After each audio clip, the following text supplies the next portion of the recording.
ಕನಕಪುರ ತಾಲೂಕಿನ ಹೊಸದುರ್ಗ ಗ್ರಾಮದಲ್ಲಿ ಇಂದು ಜೀವನ ಸಾಮಾಜಿಕ ಮತ್ತು ಸಾಂಸ್ಕೃತಿಕ ಟ್ರಸ್ಟ್ ವತಿಯಿಂದ 8ನೇ ವರ್ಷದ ವಾರ್ಷಿಕೋತ್ಸವ ಸಮಾರಂಭದ ಪ್ರಯುಕ್ತ ಶ್ರೀರಾಮಚಂದ್ರ ದೇವಸ್ಥಾನದ ಆವರಣದಲ್ಲಿ ಅಕ್ರಮ ಮದ್ಯ ಮಾರಾಟದಿಂದ ಗ್ರಾಮೀಣ ಪ್ರದೇಶದ ಜನರ ಮೇಲಾಗುವ ದುಷ್ಪರಿಣಾಮಗಳ ಬಗ್ಗೆ ಅರಿವು ಮತ್ತು ಜಾಗೃತಿ ಹಾಗೂ ಪ್ರಶಸ್ತಿ ಪ್ರದಾನ ಸಮಾರಂಭವನ್ನು ಆಯೋಜಿಸಲಾಗಿತ್ತು.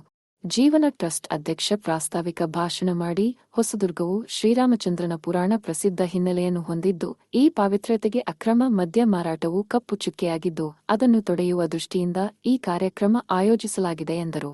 ಕಾರ್ಯಕ್ರಮದ ಅಧ್ಯಕ್ಷತೆಯನ್ನು ವಹಿಸಿದ್ದ ಹೊಸದುರ್ಗ ಗ್ರಾಮ ಪಂಚಾಯಿತಿ ಅಧ್ಯಕ್ಷ ರಮೇಶ್ ಮಾತನಾಡಿ, ಗ್ರಾಮೀಣ ಜನರ ಆರೋಗ್ಯ ನೈರ್ಮಲ್ಯದ ಜೊತೆಗೆ ಜನಜೀವನಕ್ಕೆ ಉತ್ತಮ ವಾತಾವರಣ ಕಲ್ಪಿಸುವುದು ಗ್ರಾಮ ಪಂಚಾಯಿತಿಯ ಆದ್ಯ ಕರ್ತವ್ಯವಾಗಿದೆ. ಈ ನಿಟ್ಟಿನಲ್ಲಿ ಹೊಸದುರ್ಗ ಗ್ರಾಮ ಪಂಚಾಯಿತಿಯ ಸರ್ವ ಸದಸ್ಯರ ನಿರ್ಣಯ ಕೈಗೊಂಡಿದ್ದು, ಮುಂದೆ ಯಾರಾದರೂ ಅಕ್ರಮ ಮದ್ಯ ಮಾರಾಟ ಕಂಡುಬಂದರೆ ಮಾರಾಟಗಾರರು ಹಾಗೂ ಪೂರೈಕೆದಾರರ ವಿರುದ್ಧ ದಂಡ ಅಥವಾ ಕಾನೂನು ಕ್ರಮ ಕೈಗೊಳ್ಳಲಿದ್ದೇವೆ.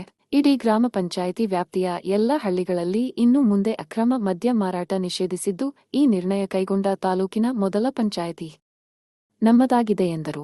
ಅಬಕಾರಿ ಅಧೀಕ್ಷಕರಾದ ಪ್ರದೀಪ್ ಮಾತನಾಡಿ, ಅಕ್ರಮ ಮದ್ಯ ಮಾರಾಟದ ಮಾಹಿತಿ ನೀಡಿದರೆ ನಾವು ಕ್ರಮ ಕೈಗೊಳ್ಳಲು ಸಿದ್ಧ ಎಂದು ಭರವಸೆ ನೀಡಿದರು. ಕಾರ್ಯಕ್ರಮದಲ್ಲಿ ಕವಿಯತ್ರಿ, ಲೇಖಕಿ ರೂಪಾ ಹೊಸದುರ್ಗರವರಿಗೆ ಜೀವನ ಸಾಹಿತ್ಯ ರತ್ನ ಪ್ರಶಸ್ತಿ ನೀಡಿ ಗೌರವಿಸಲಾಯಿತು. ಕಾರ್ಯಕ್ರಮದಲ್ಲಿ ಪಂಚಾಯಿತಿ ಅಭಿವೃದ್ಧಿ ಅಧಿಕಾರಿ ರಘು ನಾರಾಯಣ, ಗ್ರಾಮ ಪಂಚಾಯಿತಿ ಸದಸ್ಯರಾದ ರಾಮಚಂದ್ರ, ನಾಗರಾಜ್, ಗ್ರಾಮದ ಮುಖಂಡರಾದ ಮಲ್ಲೇಶ್, ಪುಟ್ಟೇಗೌಡ, ಗೋವಿಂದಯ್ಯ, ರವಿಕುಮಾರ್ ಹಾಗೂ ಗ್ರಾಮಸ್ಥರು ಹಾಜರಿದ್ದರು. ಈ ಸಾರಾಯಿ ಬಗ್ಗೆ ಏನು ಸಮಾಜಕ್ಕೆ ತಿಳಿಸ್ಕೊಟ್ಟಿದ್ದ ಅನ್ನೋದನ್ನ ನಮ್ಮ ಮಲ್ಲಿಕಾರ್ಜುನ್ ಅವರು ಸಾಕಷ್ಟು ಸುದೀರ್ಘವಾಗಿ ಮಾತಾಡಿ ತಿಳಿಸ್ಕೊಟ್ಟಿದ್ದಾರೆ.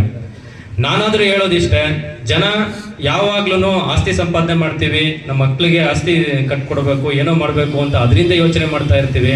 ನಮ್ಮ ಮಕ್ಳು ಏನಾಗ್ತಾ ಇದಾವೆ, ನಮ್ಮ ಮಕ್ಳಿಗೆ ಭವಿಷ್ಯ ಕಟ್ಕೊಡ್ತಿದೀವ, ನಮ್ಮೂರಲ್ಲಿ ಏನಾಗ್ತಾ ಇದೆ, ನಮ್ಮ ಮಕ್ಳಿಗೆ ಉತ್ತಮವಾದ ಭವಿಷ್ಯ ಕಟ್ಕೊಡ್ಬೇಕು ಅಂತ ಯಾರು ಯೋಚನೆ ಮಾಡ್ತಾ ಇಲ್ಲ ನಾನ್ ನೋಡಿದ ಮಟ್ಟಿಗೆ. ಯಾಕೆ ಅಂತಂದ್ರೆ ಮಕ್ಕಳು ಅಡ್ಡದಾರಿ ಹಿಡಿದು ಹಾಳಾಗೋಗಿದ್ದಾರೆ ಅಂತ ಗೊತ್ತಾಗದೆ ತಂದೆ ತಾಯಿಗೆ ಲಾಸ್ಟ್ ಅಲ್ಲಿವರೆಗೂ ಎಲ್ರಿಗೂ ಗೊತ್ತಿರ್ತದೆ, ಯಾರು ಹೇಳಲ್ಲ ಏನೋ ಇಂಥವ್ರ ಮಕ್ಳಂತ ಹಿಂಗ್ ಮಾಡ್ಕೊಂಡು ಹೋಗ್ತಿದಾರಂತೆ. ನಮ್ಮ ಊರು ಇತಿಹಾಸ ಪ್ರಸಿದ್ಧವಾದದ್ದು ಮತ್ತೆ ಪುರಾಣ ಕಾಲಗಳಿಂದ ಪ್ರಸಿದ್ಧವಾದದ್ದು ಅಂತ ಈಗಾಗಲೇ ನಮ್ಮ ಕವಿಯತ್ರಿ ಅವರು ಹೇಳಿದ್ರು, ಸಾಕಷ್ಟು ಹೇಳಿದ್ರು. ಯಾಕೆಂದ್ರೆ ಈ ಊರಿಗೆ ತ್ರೇತಾಯುಗದಲ್ಲಿ ಶ್ರೀರಾಮ ಬಂದಿದ್ದಕ್ಕೆ ಇಲ್ಲಿ ಕುರುಹುಗಳಿದೆ. ಇಲ್ಲಿ ಬಂದು ಶ್ರೀರಾಮ ನೆಲೆಸಿದ್ದಕ್ಕೆ ಇಲ್ಲಿ ಚತುರ್ಭುಜ ರಾಮಚಂದ್ರ ಸ್ವಾಮಿ ದೇವಸ್ಥಾನ ಇದೆ, ಪ್ರಸಿದ್ಧವಾದದ್ದು. ದ್ವಾಪರ ಯುಗದಲ್ಲಿ ಪಾಂಡವರು ಇಲ್ಲಿ ಬಂದಿದ್ರು, ವನವಾಸ ಮಾಡಿದ್ರು ಅನ್ನೋದಕ್ಕೆ ಸಾಕಷ್ಟು ಕುರುಹುಗಳಿವೆ.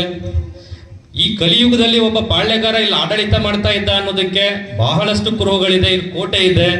ಆದ್ರೆ ಗೌತಮ ಬುದ್ಧ ಯಾರು, ಏನು, ಯಾಕೆ 5,000 ವರ್ಷಗಳ ಹಿಂದೆನೆ ಅವನು ಸುರಾಮೇರಯ ಮಜ್ಜ ಪಮದಟ್ಟಾಣ ವೇರಮಣಿ ಅಂತಕ್ಕಂಥ ಪಂಚಶೀಲದಲ್ಲಿ ಒಂದು ದೊಡ್ಡ ತತ್ವ ಅದು. ಈ ಪಂಚಶೀಲ ಇದೆಯಲ್ಲ, ಪಂಚಶೀಲದಲ್ಲಿ ಇದು ಬಹಳ ಮುಖ್ಯವಾದದ್ದು. ಆತ ಹೇಳಿರ್ತಕ್ಕಂಥದ್ದು ಏನು ಅಂದ್ರೆ, ಸುರಾಮೇರಯ ಮಜ್ಜ ಪಮದಟ್ಟಾಣ ವೇರಮಣಿ ಸಿಕ್ಕಾಪದಂ ಸಮಾಧಿಯಾಮಿ ಅಂತ ಹೇಳಿದ್ದಾರೆ. ಏನು ಹಂಗಂದ್ರೆ ಅಂತ ಕನ್ನಡದಲ್ಲಿ ನಾವು ನೋಡೋದಾದ್ರೆ, ಮದ್ಯ ಮಾದಕಗಳ ಸೇವನೆಯನ್ನ ಮಾಡದೇ ಇರತಕ್ಕಂಥ ಶುದ್ಧ ಜೀವನವನ್ನ ನಡೆಸ್ತಕ್ಕಂಥ ಶಪಥವನ್ನ ನನಗೆ ನಾನೇ ಹಾಕೊಳ್ತೀನಿ ಅಂತ ಹೇಳಿದ್ದಾರೆ.